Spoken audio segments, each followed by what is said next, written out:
Hey everyone, how's everyone doing this morning? Hey, I'm curious, who was here 3 years ago when I first spoke in front of you? Okay, do you guys remember what I said to you? Remember the promise I gave you? Do you guys remember? What was it? Politics will not be part of the Homeland Security process. There's no room in Homeland Security to play politics. First day I was there, it seemed like I got a lot of phone calls, and the first thing people would say to me, they'd go down a list of who they knew, who they were connected to, and so on. And let me tell you something, 3 years later, here we are. Prior to us coming in, only roughly 50% of the counties were actually being affected with Homeland Security funding. Guess what, folks? I'm proud to report to you today, over 98% of Kentucky counties receive funding from Homeland Security. And I want to thank you all for that. All right, let's get through this really quick. I want to give the 911 board as much time here today, so I'm not going to take too much of your time. For those of you that don't know, this is what we do 24/7. This is what we focus on, okay? It's all about bringing resources to your community. Folks, I work for you. Your first responders should be benefiting from our office. If you are not putting in applications monthly, quarterly, yearly, you're wrong. This is money that the federal government puts aside every year, and it's there for you. And there's a few of you folks not taking advantage of that, and we need to change that because I want to move from that over 98% to 100%. That's our mission. Sorry, let me go back one. I apologize. This is our mission. These are our bottom line objectives. Again, it's all about giving resources to your communities.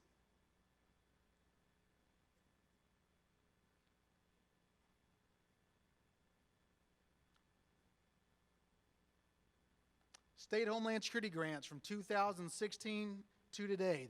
These are the Homeland Security grants specifically for your first responders. This is what we've done in 3 years. The Law Enforcement Protection Program, the LEPP grant. Let me see a show of hands who's heard of this. Okay, folks, we take the auctions for confiscated weapons, okay? We take 80% of that money we get from the auctions, and we're able to buy your department's armor, guns, bullets, tasers for your police officers, okay? There's a few of you out there that are not applying for these grants, and they're out there. That's your money. Please contact us. 911 Service Grant Awards. I know you guys are interested in 911 service grants. I brought my deputy, Mike Sinceri. He's going to talk about where 911 is going. Grants awarded from Homeland Security in the last 3 years. Guys, this is awesome. This could not have been done without your cooperation and your coordinated effort. Thank you so much for bringing this up to over 98%.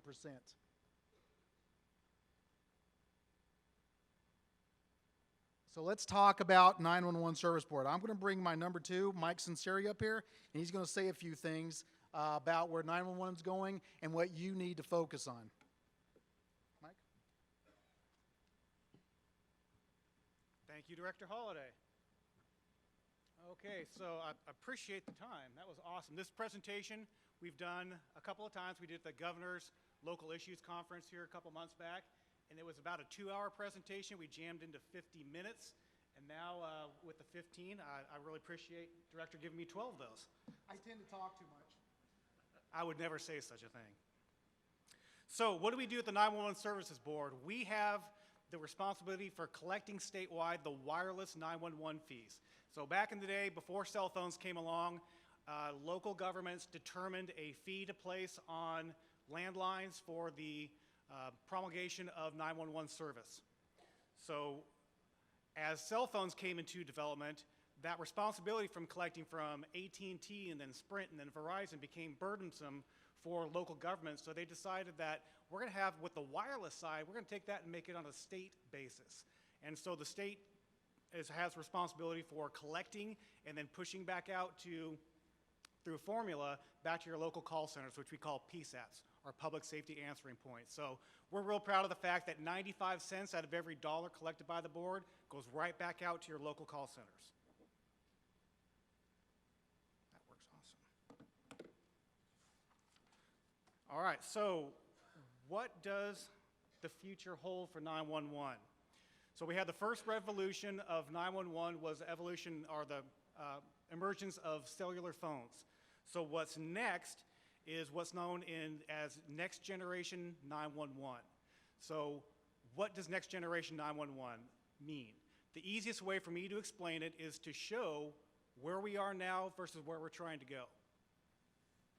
I have my little visual aid here. This, folks, is the duck phone.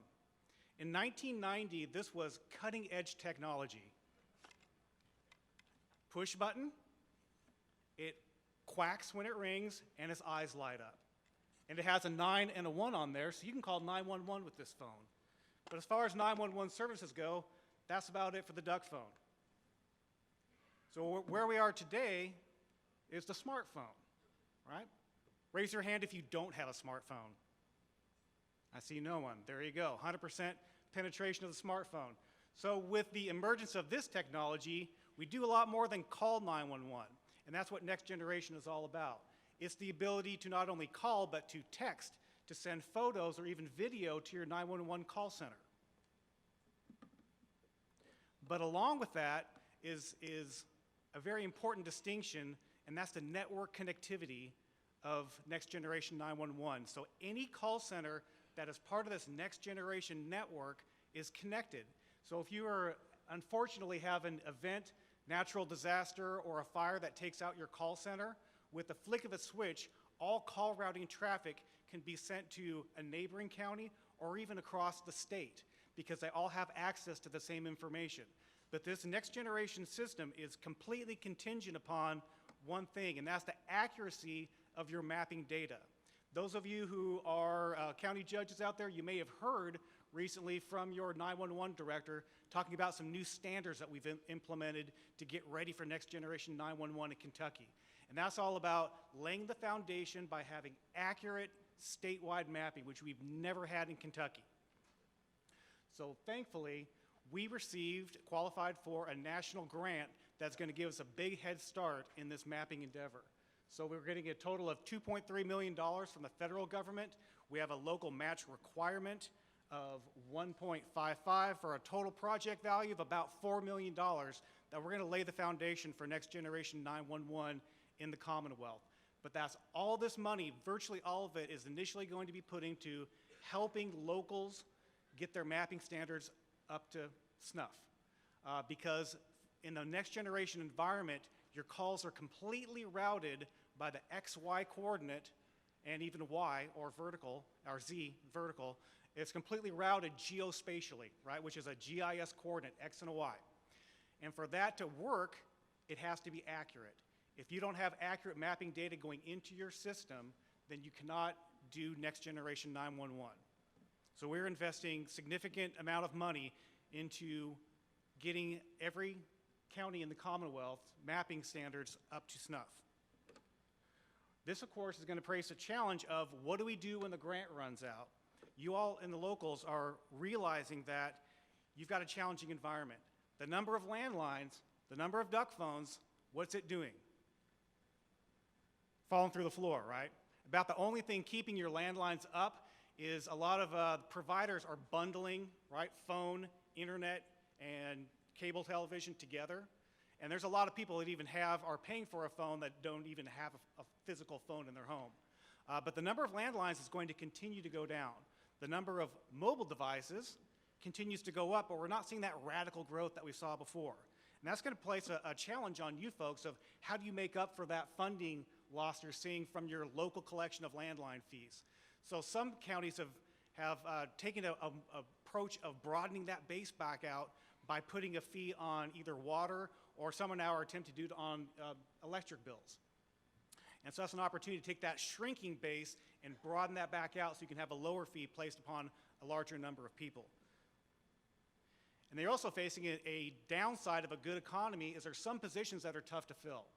A lot of your lower retail, fast food, and even your call center positions fall into that category of a real challenge for funding because it doesn't pay a whole lot to be a telecommunicator in a 911 center, and it's a pretty high-stress job. It's an important job, but it's a high-stress job, and it makes it a challenge to fill in a good economy. And then we talked about this foundation for next generation 911 and how it's all based on mapping, so we have to have pretty tough, pretty comprehensive mapping standards to meet that.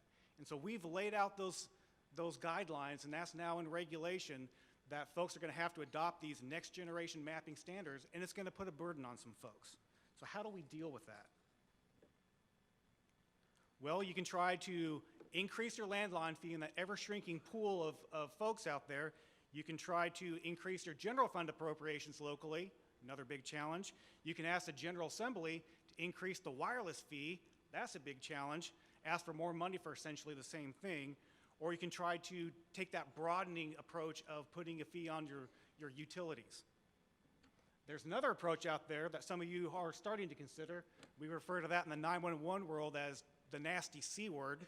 Don't worry, it's not 4 letters. And that is, anyone want to guess what the C word is in 911? Consolidation.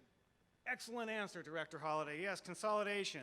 So the board provides some pretty heavy incentives to do this. We're going to offer a $200,000 grant for equipment per PSAP, per call center, to consolidate operations. And also, and this is often overlooked, the board has a competitive grant program up to $3 million a year for the upgrade of equipment for your call center. If you are a consolidated entity, multiple counties joined together, you are by statute first in line every year for grants. Okay, anyone care to guess how many multi-county consolidated PSAPs we currently have in Kentucky? Shout it out. We have the winner. We'd love to hear that. It is 1.